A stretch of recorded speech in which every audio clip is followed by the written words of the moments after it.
Ed here with the Digital Digest, and today I wanted to share a quick update on my experience with the Lenovo ThinkPad X1 Nano. Now, when I first saw this live stream before CES 2021, I knew that Lenovo had a winner on their hands. This pretty much, in my opinion, is the Ultrabook to beat. And by that I mean it is the most portable and capable machine ever made. Now, Vio does some amazing things in this space as well, so I'm waiting to see what they have next up their sleeve.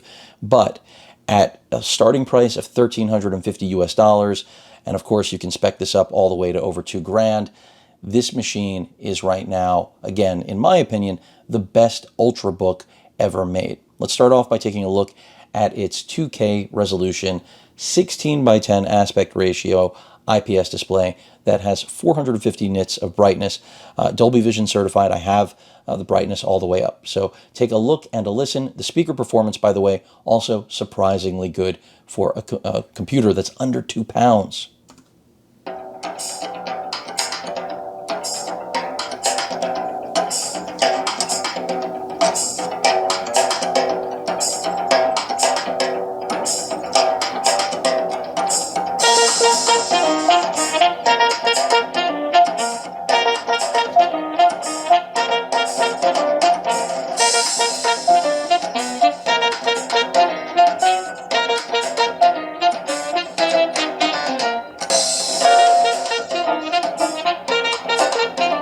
So I'm going to stop it right there.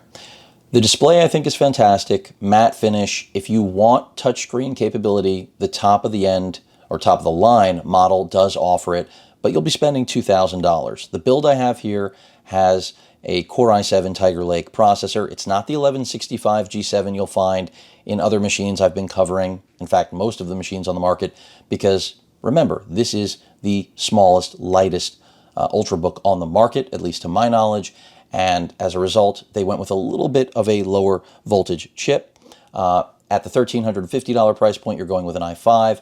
They're all still quad core. I know some people will think quad core is dated, but still completely competent. Would I recommend this for 4K video editing? No, but that's not what this machine is designed to do. On the other hand, it can actually do that. I just wouldn't recommend it. Just as when I talk about two-in-ones like the HP Spectre 13T or 14T, they are great versatile machines. They can edit 4K video and of course Photoshop no problem, but they're not workhorses. They're not designed specifically for that. You want to move to something a little bit beefier, more voltage going through any chipset, regardless of manufacturer. So you can already see the display is great. Audio, again, surprisingly good. Keyboard, well, it's a ThinkPad. The good news is it's fantastic. I mean, I really have no complaints about it. They managed to basically pull off a full-size keyboard on the smallest and, again, lightest Ultrabook I've ever reviewed. IR webcam at the top, which means Windows Hello support, is there, 720p. Not amazing, but it's perfectly fine. So just be aware of that. You do have a privacy switch, which you can see I have switched right now. I can go ahead and unswitch it. Little red dot letting you know that it is actually covering the camera. So we know the display is really good. Processor performance, I think, is, again, as good as you could imagine for a machine in this form factor. The build quality on this thing is phenomenal. In spite of the fact that it's a hair under 2 pounds, you might have thought, well, they had to sacrifice something. Well, there are some sacrifices, but very few. And I'm not going to get into all of the features today about it because that's going to be in the full review, the human detection, things of that nature, because those are some pretty wild things. The good news beyond the form factor, I mentioned already, battery life. So anywhere from 8 to 10 hours. I don't have a firm number yet because this isn't my full review. But the fact that a machine that's under 2 pounds with competent components can achieve that with a display that doesn't, in my opinion, cut any corners is phenomenal. In addition to that, charge time, also really quick. The included charger, which is a 65-watt charger, gets you up to, now Lenovo says in roughly an hour you'll get 80%, and so far that's been accurate. So a little over an hour to fully charge this machine. Again, a reflection that this is designed to be a portable workhorse. So I think there are so many customers out there that are going to want this, and that's why it's very smart of Lenovo that they've made the base price $1,350 with that i5, 8 gig configuration, and then, as I've mentioned, all the way up to over $2,000 when you get the touchscreen, the i7, of course, 16 gigs of RAM, 4 or 5G connectivity. I mean, all the bells and whistles. Now, keep in mind, I've already mentioned great display, great keyboard, great trackpad. Again, no surprise there. Fingerprint scanner, has the security provisions you're going to want. That's another nice thing, but kind of expected, I feel like, with Lenovo's ThinkPad line. And this absolutely deserves ThinkPad on it. But the beauty of that pricing, again, welcomes everyone to the party. But at that starting point of $1,350, the 8 gigs of RAM is soldered. So keep that in mind. If you're concerned about that, do yourself a favor and take the step up. I believe that's going to be over $1,700 US. It is a pretty big jump, but it will change what this machine is capable of, or at least the headroom that you may or may not need. Now, some of you may not need 16 gigs of RAM, and I know plenty of people that don't need it, but if you are wondering, I think it's worth covering yourself. The matte finish here, a little bit of a fingerprint magnet, but easily cleaned up. The magnesium alloy build is great, easily accessible to take off the bottom and get inside of this machine, but the only upgradable component is the M.2, that is the SSD. So that's another thing that when you're selecting your build, get what you need. I don't recommend going with the highest capacity because pricing, over time should drop on those. I cover a lot of NVMe drives for those of you that are new to the channel. Pricing hasn't, dropped tremendously yet, but over time it's going to happen, I promise. So a half terabyte should be fine. If you need 1 terabyte, that's another story. This machine has 16 gigs of RAM and a half terabyte. No 4 or 5G connectivity on it. Even the Wi-Fi card is soldered here, but because it's the Intel Wi-Fi 6 chipset, you don't have to worry about that. Bluetooth 5.0, I mean, everything works perfectly. So where did they cut a corner? Well, it's not really that a corner was cut. It's more of they kept the machine incredibly clean, lightweight. That is the premise, right? Do business anywhere with as little compromise as possible. Power button on the right side, ventilation on the single fan. By the way, this stays cool, quiet. Again, just really impressed with it. Speakers, the soundstage is impressive. 2 Thunderbolt 4 ports and a headphone microphone combo jack. That is your I/O. That's it. So I feel like that's going to be one of the largest areas of contention for a lot of people out there. They're used to more I/O, but quite frankly, take it from me, there's really not a hell of a lot more I/O on the majority of competing products, which I can't even really name any. MacBook Air, forget about it. I mean, it's heavier, and that's all I'm going to say. Thunderbolt 4 ports like this, granted, not that different from Thunderbolt 3. Only real enhancement is 8K video can come out of them now. But they truly are, the ports that can do it all. So I'm not making excuses for Lenovo. I would have liked to have seen a micro SD card slot on here for some form of storage that can be read as someone who enjoys photography, videography.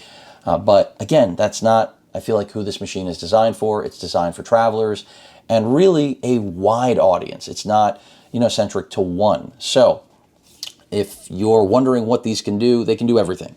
If you're connecting a Thunderbolt 3 capable external hard drive, you're going to be able to pull transfer speeds of over 1 gigabyte a second. If you want to charge your machine with the 65-watt included charger, that's also going to get done through this port. If you want video out, you want to drive multiple displays, you're going to do that again with these, because the whole premise of Thunderbolt is one connection to rule them all. And that's exactly what it delivers. Some people don't care about this. Some people love it. I think it's all a matter of what hardware you have.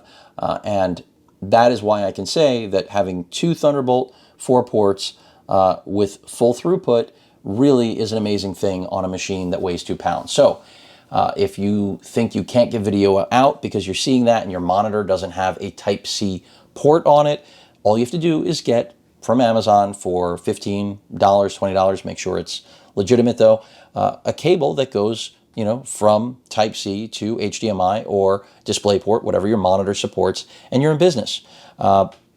And again, Thunderbolt 4, like Thunderbolt 3 before it, delivers everything in one connection. So we're talking about power delivery, we're talking about data delivery, and of course, display. I mean, anything you want. Get a Thunderbolt dock, they're expensive, but they're coming down in price, and you pretty much will only connect one plug when you do want to dock this thing, and it will be able to do everything. So you can see the little eye over the, or the dot over the eye glowing as it sleeps. I've seen that it's also been really good so far at maintaining battery while it's sleeping. And just for scale, because I cover a lot of Ultrabooks, the Spectre 13T, a pound heavier. Keep in mind that this is a 16:9 aspect ratio, whereas this is a 16:10, which I think 16:10 is, put it this way, it's the best blend of productivity and entertainment.